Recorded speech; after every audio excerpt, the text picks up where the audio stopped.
This is the first important step in opening up the reconciliation process. We have a lot of hard work ahead of us, but we are going to deliver the America First agenda. We're going to deliver all of it, not just parts of it. And this is the first step in that process. With Speaker Johnson on the historic move to advance a budget blueprint for the Trump agenda. Now Senate Majority Leader John Thune takes it up. It includes $4.5 trillion in tax cuts.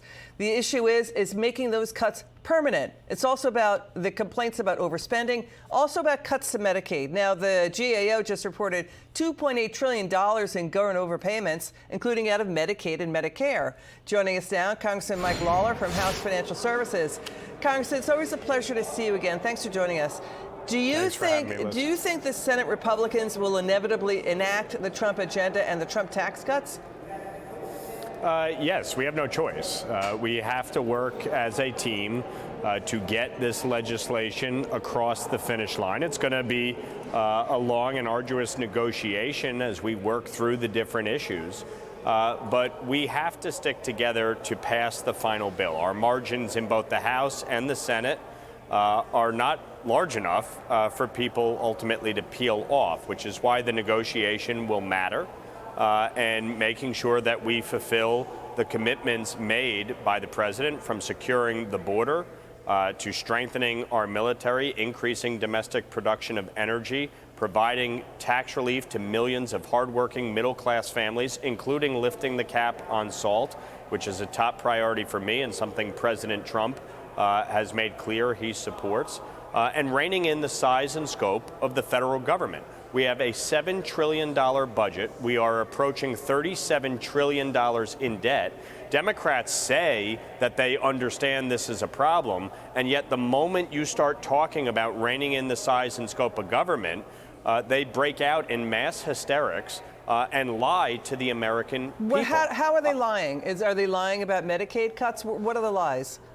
Well, there's not a single provision within that budget resolution that outlines one cut to Medicaid, period. They can sit there and go through the numbers and they can claim it does this or that it's going to kick people off their health insurance, but it is a lie. We are going to begin the process of negotiating an actual bill. The budget resolution that passed yesterday was the first step in this process. So as of today, there is not a bill to even outline what is going to be cut, what is going to be done with respect to taxes, et cetera. So that is going to be negotiated. I've been very clear. I am not looking to cut benefits to anyone who is entitled to them, relies on them. We have millions of Americans who have paid into these critical systems, but there is no question in a $7 trillion budget across every agency and department, we have waste, fraud, and abuse, and we should root that out. This was an extraordinary cabinet meeting today with President Trump. Elon Musk was there. The media attacking Elon Musk, sitting in on this cabinet meeting. It was open to the press. Let's please get your reaction to Elon Musk addressing how more than 1 million federal workers said, yes, we have responded to Doge's email asking, what work did you do last week? Doge is saying they cut $65 billion in overspending. Please watch this.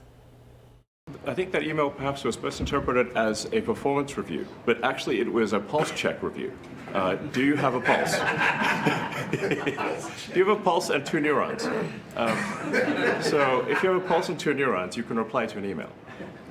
This is, I think not a high bar, is what I'm saying.